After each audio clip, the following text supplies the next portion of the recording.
Hello, ladies. Welcome. Whew, thank you all for coming. I just want to go over a few of the rules. This is a safe place. There is no judgment. Anything that is shared will stay in these walls. No one is better than anyone else. We have all been through something, but we wear our scars on the inside. You were chosen to be in this group for a reason. And keep in mind that there is a bigger purpose here. And I want to plant a seed. I am not my sister's keeper. I am my sister.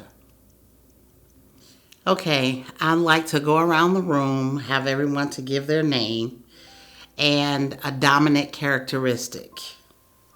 One word. Hi.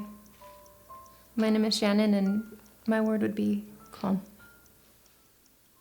I'm Marlo, and a word describing me and my life would be wonderful. I'm Nadia, and my word is peace.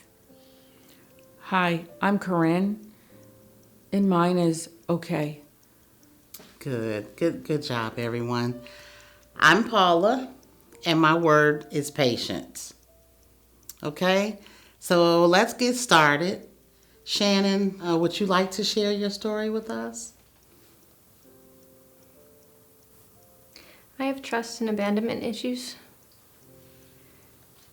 My mother and father separated when I was 4. He was an addict, and my mom wanted better for me. I don't remember what he looked like. I haven't seen or heard from him since. My mother remarried when I was 7, and then my little sister was born. She was the best thing that ever happened to me. My family was literally something you'd see in the movies. I mean, it was perfect. When I was 13, my body started to change. I was told I was becoming a woman. I was getting dressed one day when I thought I saw my mother's husband staring at me. I guess it was my mind playing tricks on me, because as soon as my shirt was on over my head, he wasn't there. That day was etched in my mind for at least a year before. It's okay, Shannon. Just take a moment and start over whenever you're ready. It's okay.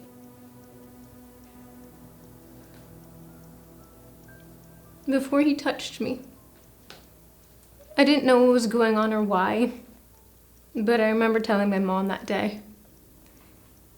I thought we were close, and I could tell her anything. I didn't know if it was okay, because it didn't seem right or feel right, and I just wanted to be sure.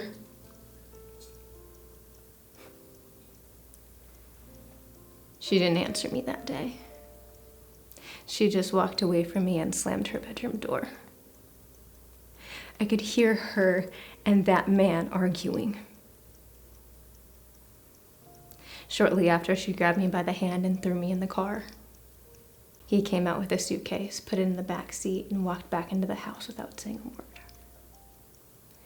And then we pulled off down the street. My sister wasn't with us, and my mother was screaming, and I just wanted to know what I did wrong. I just wanted to see my sister. I didn't know what was going to happen, but my mother wouldn't answer me or respond.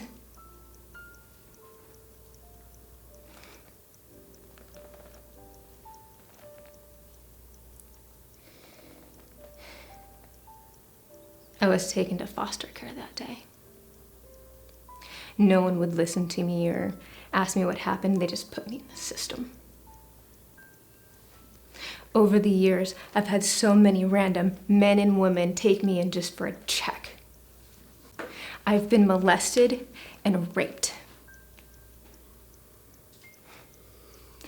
I finally aged out of the system at 18. They don't pay when you hit that age.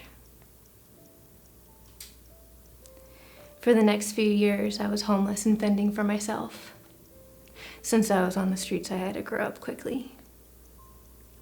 I did what I had to do to survive, always on the hunt for a safe place to call home. Sometimes bathrooms and bus stations were my only place of refuge. I was always exhausted. I couldn't close my eyes out of fear of getting mugged, shot, or raped. Living on the streets was the lowest moment of my life. I had no home, no value, and no purpose.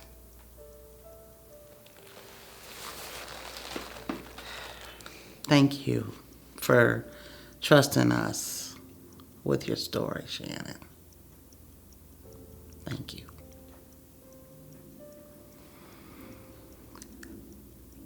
So how does that make you all feel?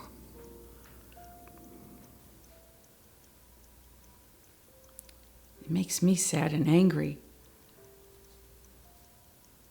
I can completely relate to not having anyone to count on. So Shannon, how do you feel after sharing your story and hearing their responses? How does that make you feel? At first, I felt exposed. But now I feel like I'm not alone. Like someone may actually relate to me. Good. That is the purpose of this group, so that we know that there is someone that can relate to our story. So who'd like to go? Who wants to go next?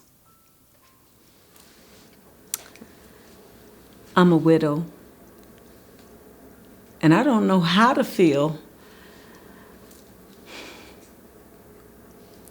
A year ago, I lost my husband. He took his own life. He died in a dirty motel on the south side. He chose to die alone instead of living his last moments with me. Did he want to get away from me that bad? It's okay.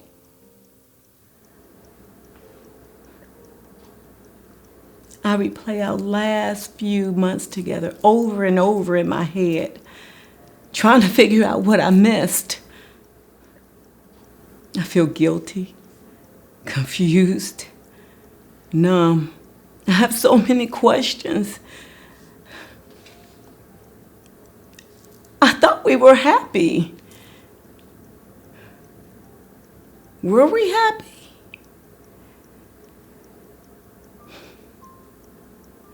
I mean, he was sad from time to time, like most people. At least I thought. I have so many questions. Our last moments together were short-lived. I was rushing off to work, and I blew a kiss to him goodbye. I wish I knew that was the last moment that I would be able to say goodbye. I would have held him for dear life. I would have slowed down or just missed work.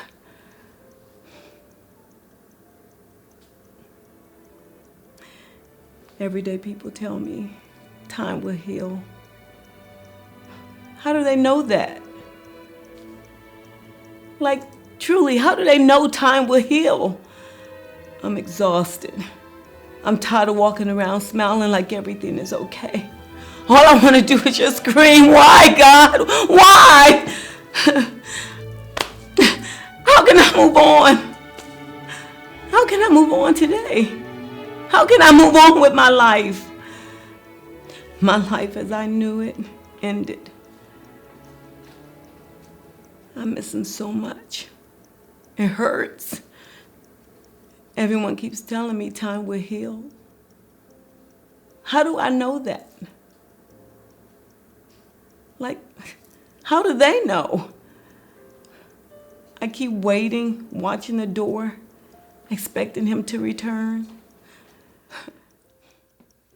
I'm tired of acting like everything is okay, and it's not. I'm not okay. I'm not. No one can tell you how you should feel. If you don't want to smile, don't. You don't have to smile. You don't owe the world anything. But you've got to forgive him. You cannot walk around with the anger. You've got to find a way to forgive him. And sometimes, ladies, taking a moment and asking God, why, God, is okay. It's okay to do that. It's okay to seek his understanding. Here's some tools that I want you to think about when you go home. So you've tried these tools, Paula? She's just trying to tell her story, and you're already changing direction as if she was done. I mean, you couldn't wait to let any of us give our advice? Marlo, what would be your advice? No, I don't have any advice. I just understand Nadia's anger and Shannon's pain. How you doing, Corinne? Can you tell us your story? I've been battling depression. I recently found out that my husband, he's been cheating on me. And out of all the women in the world, it was one I considered family. And looking back,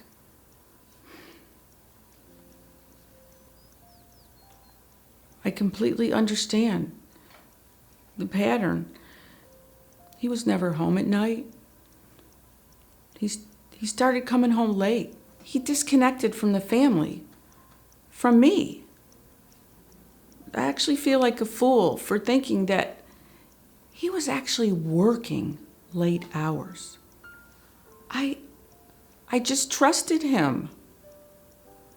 The signs were in front of me the whole time. My friend stopped coming around when he used to work late. She was never available to sit and talk like we used to. I guess I'm just fighting the fact that I'm losing two very important people in my life. One of my very best friends and my soulmate. Family doesn't hurt you or make your flaws the main topic of conversation. And when he was home, he would just pick me apart. He would tell me everything I couldn't do right. And he would tell me that there was somebody that could. I mean, we grew up together. We matured together. When I found out he was cheating, the first thing that ran through my mind was my neighbors. What would they say? I didn't want to be the talk of the town. We live in a really small community.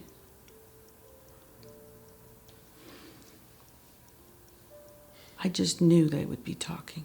I don't really know how to explain it. I don't know how to feel. I can't sleep at night until I know he's in the bed beside me, but knowing that he was probably with her. I'm trying to move forward and function for my children's sake, and I don't want to lose my marriage. It's like having pain signals turned off. But you know, I just smile. How many of you can relate?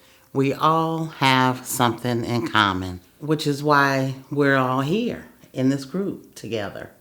Why is it that we smile instead of showing how we really feel? And why don't we allow our honest emotions to come out? So here's something to think about when you go home. Why do you feel like a victim? Why are you allowing yourself to be held hostage? Why? Who cares why? Why? Why aren't we all putting ourselves out here and she's just listening to us? Marlo, relax. It's part of the process. Yeah, tell your story. You might feel differently after you share. Exactly. Now, let's finish and go from there. Fine. I'm married to my college sweetheart. I'm a great lawyer, and I love to win. Honestly, I don't know what to say. My life is great. So yeah, thanks for listening.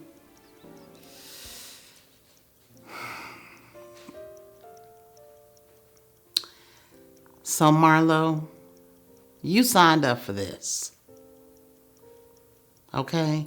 So, seriously, this is a safe space. It is an opportunity for you to be open and honest. So, start again. Okay. I'm Marlo, and my life isn't exactly perfect. I'm a recovering alcoholic. When I was a child, I was expected to be the best. My mother had nothing but high standards for me. She put me in so many programs, from dance to pageants. Everything was about winning. In order to eat that night, I had to win. My mother was so stuck on this idea of perfection that nothing I did was ever good enough if it didn't result in a win. If I didn't do as she told me, she would hit me. She always found objects to throw at me. She drank all the time. Oddly enough, that was the one time I could actually talk to her. It was like she was nice and she was completely trashed. I guess that's why I prefer it when she drank. Growing up, I was under a lot of pressure. I remember sneaking off to a high school party with some friends. I was 14 years old, and that night I had my first drink. And for the first time in my life, I felt in control. I guess I understood why my mother drank so much. Since then, I've battled with drinking. I've went to work drunk. I've drank at work. And no one knew. No one ever knew. I drank to take the edge off. I don't know. To relieve stress. Either way, it's become an issue with my husband. Since my mother passed away, I've been drinking more than before. I don't know. I just know that when I drink, I feel better.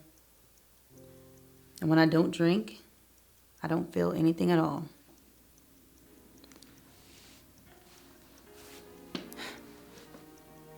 Happy. How do we even know you can relate? Have you even been through anything? Or is your life perfect? This entire time, you've been smiling as if everything is okay, but it's not. We're hurting. We're all hurting here, and you haven't helped.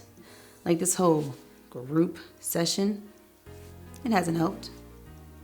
So tell us, why are we here? What can we possibly gain from telling our secrets to each other and to you? I was going to wait to share my story at another session, But in order to build trust, I'll go ahead and share it now. I was abused by my first love and my now ex-husband. The first time he hit me, he slapped me so hard that I fell on the bed. I was in complete shock. He had never hit me before. And of course, he apologized. He even shed a tear a bit. I thought he was sincere. I didn't tell anybody. I didn't want people to judge our relationship. The next time he hit me, we were arguing because he wanted to go out. And he turned the tables on me and made it about me. Said I had too much mouth. The biggest argument we had was when I found his drugs. I didn't even know what I was looking at. It looked like a TV antenna and a soda can. And he was sitting on the floor with what looked to be wet sugar in his hand. And I slapped it out of his hand. And he jumped up like a madman and started pulling my hair out. And then he punched me. He hit me like I was a man. I fell to the floor and balled up, and he kicked me. The neighbor came, yelling that she had called the police. He grabbed his jacket and he left. I wish I could say that I left, but I didn't. It was another year before I found the strength and the courage to leave. When I say I am not my sister's keeper, I am my sister, I meant it. On the outside, we try to act like everything is okay, even when it's not. And it's okay to not be okay. Will I see you all next week? Yeah, I'll be there.